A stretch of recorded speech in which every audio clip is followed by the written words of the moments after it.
Hello, I'm Phil from Addiction UK, and today we're going to talk about stinking thinking, cognitive distortions in addiction.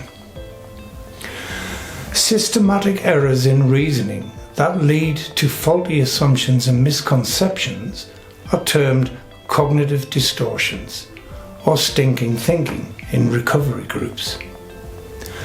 They are the irrational thoughts that can influence our emotions, thinking and behaviour. It also makes our thought process biased. Cognitive distortions act as a way of coping with adverse life events. The more prolonged and severe these events are, the more likely it is to form one or more cognitive distortions.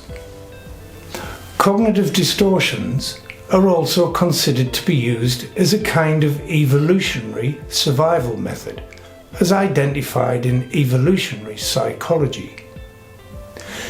In response to stress, people can adapt their thinking in ways useful for their immediate survival, which may not be rational or healthy on a long-term basis. It is helpful for both clinicians and patients to be aware of thinking errors that can maintain the process of addiction. In recovery language, this is known as addictive thinking or stinking thinking. These negative thoughts affect how we feel and may cause us to drink or use drugs to feel better. One example of addictive thinking is all or nothing or black and white thinking.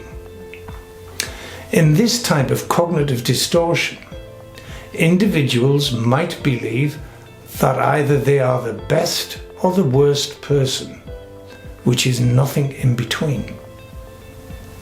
Another example is believing I'll never get sober or I'll never relapse.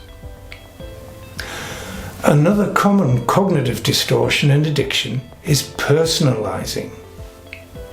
In this type of thinking, individuals believe that everything others say or do is aimed at them, and thus tend to take everything personally and respond accordingly.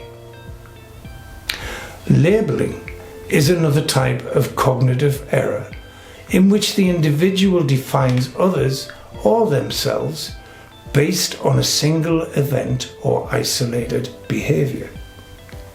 It reduces them or others to a single label, for example, a drunk, a failure, or a nag. As a result, they may put themselves down and discount what others have to say, often disrupting relationships in the process.